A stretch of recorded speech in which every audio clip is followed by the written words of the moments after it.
आज हम इस वीडियो के अंतर्गत त्रिकोणमिति में जो सूत्र होता है, फार्मूला होता है, जब भी आप क्वेश्चन हल करने जाइएगा तो फर्स्ट में आपको ये फार्मूला का आवश्यकता पड़ेगी।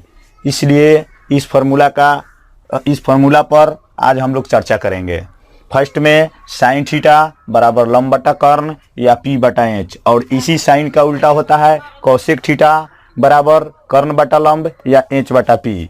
कॉस थीटा आधार बटा कर्ण या बी बटा एच, और इसी कॉस का उल्टा होता है सेक थीटा बराबर कर्ण बटा आधार या एच बटा बी। टैन थीटा बराबर लंब बटा आधार या पी बटा बी। इसी टैन का उल्टा होता है कॉट थीटा, और कॉट थीटा बराबर होता है आधार बटा लंब या बी बटा पी। सबसे अहम बात त्रिकोणमिति में यह देखा जाता है कि जिस कोण के लिए लंब की आवश्यकता है उस लंब को कैसे खोजा जाए। यानी त्रिकोणमिति में त्रिभुज के तीनों कोण और तीनों भुजाओं के माप का अध्ययन किया जाता है, तो इसके अंतर्गत हमको लंब की आवश्यकता होती है। तो लंब त्रिकोणमिति में त्रिभुज में केवल लंब और आधार बदलता है, कर्ण ज्यों का त्यों रहता है। जब भी हमको लंब की आवश्यकता हो, जिस कोण के लिए लंब की आवश्यकता हो उस कोण पर जाकर खड़े हो जाएंगे। और मान लेते हैं कि हमको सी कोण के लिए लंब की आवश्यकता है, साइन सी का मान निकलना है। मान लेते हैं कि साइन सी का मान निकलना है, तो साइन थीटा का फार्मूला होता है लंब बटा कर्ण। तो लंब की हमको आवश्यकता पड़ेगी, तो मान लेते हैं यहाँ अगर थीटा नहीं रहे और साइन सी रहे तो साइन सी के लिए हमको लंब की आवश्यकता पड़ेगी। तो सी कोण पर खड़े हो जाएंगे, और सी कोण पर खड़े होकर आगे की तरफ त्रिभुज में देखेंगे। जो भुजा हमारे सामने पड़ेगी वह भुजा सी कोण के लिए लंब होगी। सी कोण पर खड़े होकर देखने पर देखिए कौन भुजा पड़ रहा है, ए बी भुजा पड़ रहा है, इसलिए साइन सी के लिए ए बी हमारा लंब हुआ। जो ए बी का मान होगा वह लिख दिया जाएगा। फिर अगर मान लेते हैं कि बी हमको ए के लिए लंब खोजना है, कोण ए के लिए लंब खोजना है, तो ए कोण पर जाकर खड़े हो जाएंगे और ए कोण पर खड़े होकर सामने देखेंगे। सामने देखने पर हमें बीसी भुजा प्राप्त होगी। जो बीसी भुजा कोण ए के लिए लंब का काम करेगी। इस प्रकार त्रिकोणमिति में जो त्रिभुज बनता है उसमें केवल लंब और आधार बदलता है, कर्ण नहीं बदलता है। अब हम इस वीडियो के तहत sine square theta plus cos square theta बराबर 1 होता है, जो त्रिकोणमिति का एक मुख्य फार्मूला है, उसका अध्ययन करेंगे कि sine square theta plus cos square theta बराबर 1 होता है तो कैसे होता है। सिद्ध करें कि sine square theta plus cos square theta बराबर 1 होता है। तो इसमें देखिए यह हुआ sine square theta plus cos square theta LHS हुआ, और 1 जो हुआ RHS हुआ। त्रिकोणमिति के अंतर्गत प्रूफ डेट में RHS और LHS और रियल केस में कभी कभी MHS आते हैं। यानी RHS right hand side, LHS left hand side, और कभी कभी रियल केस में बीच वाला MHS यानी मिडिल हैंड साइड भी प्रूव करना पड़ता है।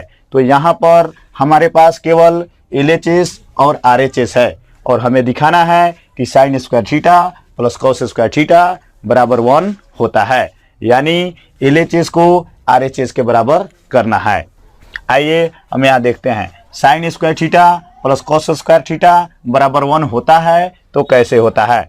तो साइन थीटा बराबर हम पढ़ चुके हैं पहले वीडियो में कि लंब बटा कर्ण होता है। तो इस साइन थीटा का वैल्यू हम लिख दिए लंब बटा कर्ण। साइन पर स्क्वायर है तो यहाँ लंब बटा कर्ण पर भी उसके वैल्यू पर भी स्क्वायर कर दिए, प्लस है तो प्लस कर दिए। कॉस थीटा का वैल्यू हम पढ़ चुके हैं पहले वीडियो में कि आधार बटा कर्ण होता है, इसलिए यहाँ आधार बटा कर्ण कॉस थीटा का वैल्यू लिख दिए। कॉस पर स्क्वायर है इसलिए उसके वैल्यू आधार बटा कर्ण पर भी होल स्क्वायर है।